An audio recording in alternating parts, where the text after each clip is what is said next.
Hola, hoy en De Salud Mental hablaremos de las causas y consecuencias de la depresión.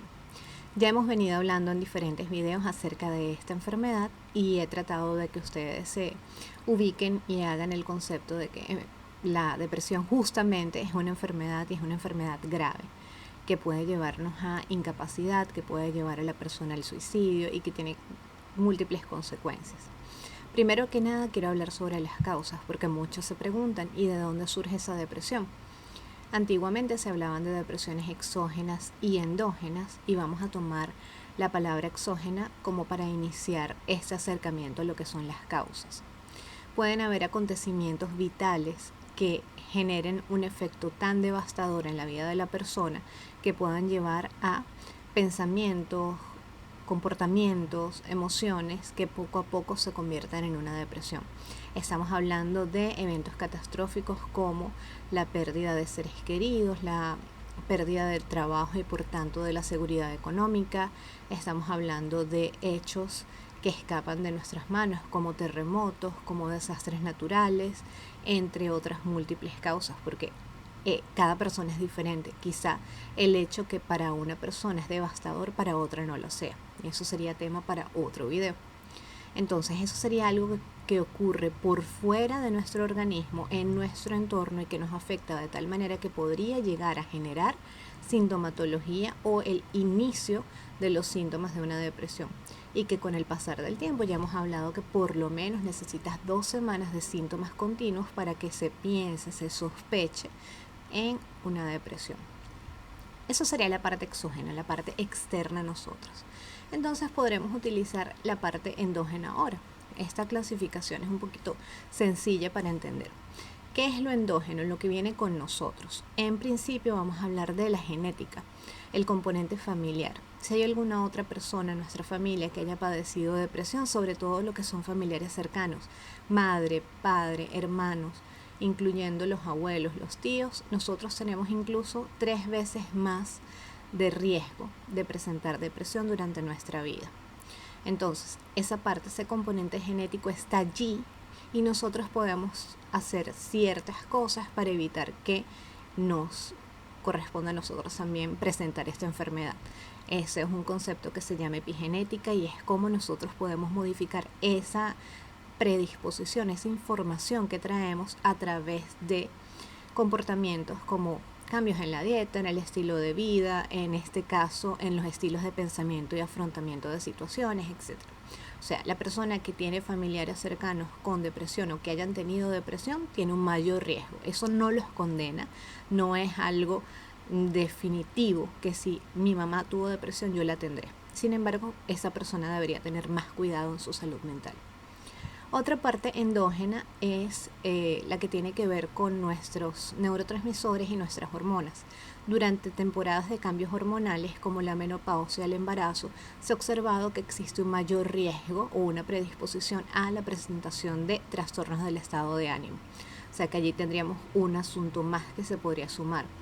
Se ha descubierto, se ha estudiado que los niveles poco armónicos o desequilibrados de ciertas sustancias como lo son la serotonina, en este caso serotonina baja, lo que es la dopamina, dopamina baja, noradrenalina baja y cortisol elevado, cada uno por separado o peor aún si todos están juntos, son factores que van a generar un mayor riesgo de presentación de depresión.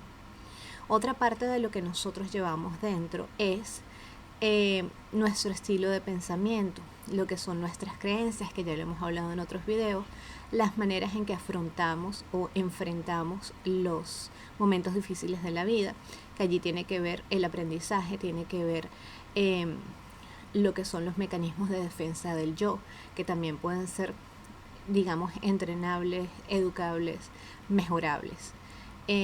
Pero tiene mucho que ver con nuestra personalidad, rasgos de personalidad que nos pueden hacer más o menos,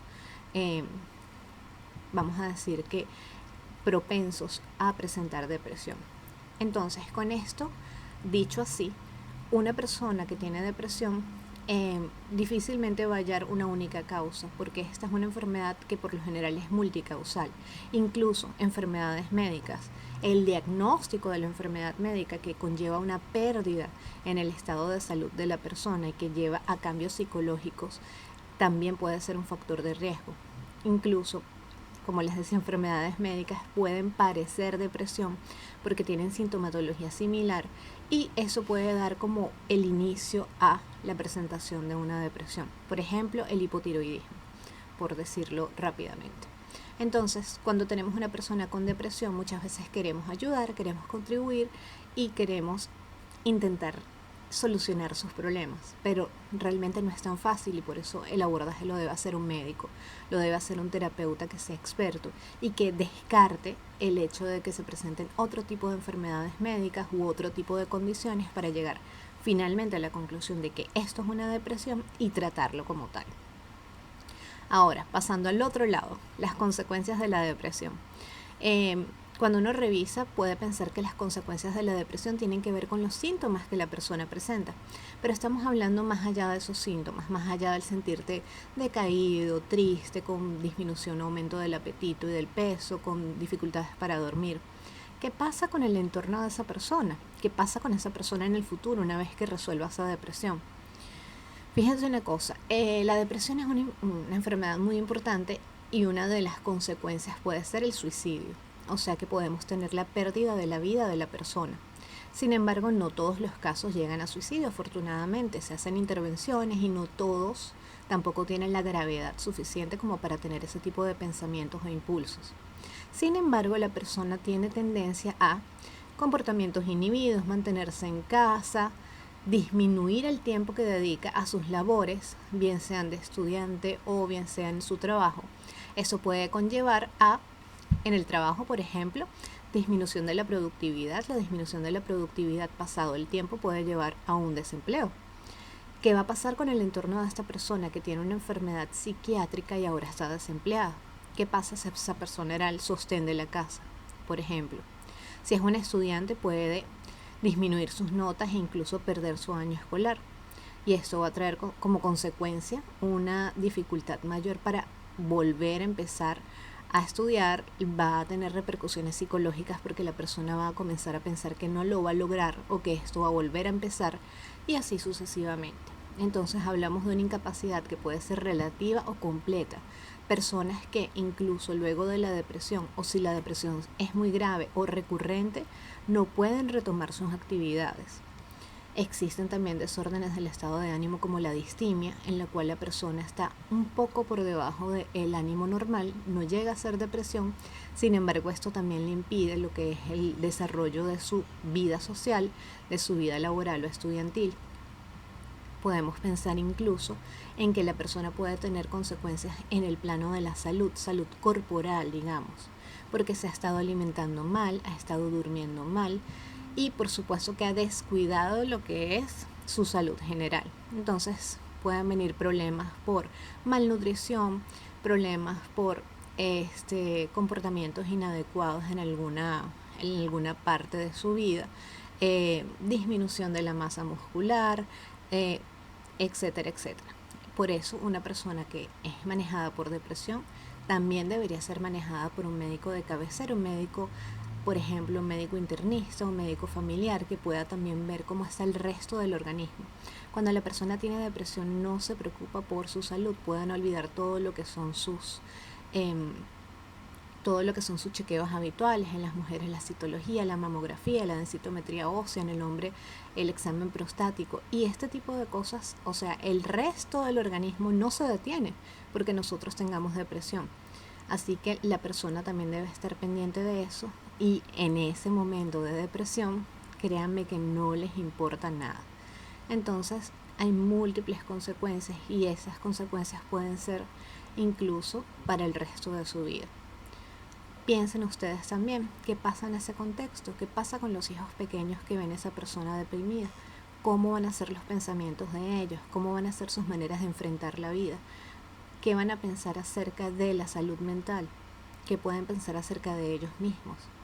No solamente están las consecuencias directas, también vemos consecuencias a nivel familiar e incluso a nivel social. cómo es vista esa familia después por el núcleo de amigos, qué pasa en la siguiente reunión familiar cuando la persona no está o está en recuperación. Hay mucho sobre lo cual podemos reflexionar y que las personas con depresión o con familiares deprimidos han tenido que vivir. Los voy a dejar con esta reflexión para no hacer más largo el video y espero que con esto puedan aprender un poco, sino pensar un poquito más acerca de la depresión como enfermedad y como enfermedad grave, debilitante y que nos puede afectar a todos de una u otra manera. Muchas gracias.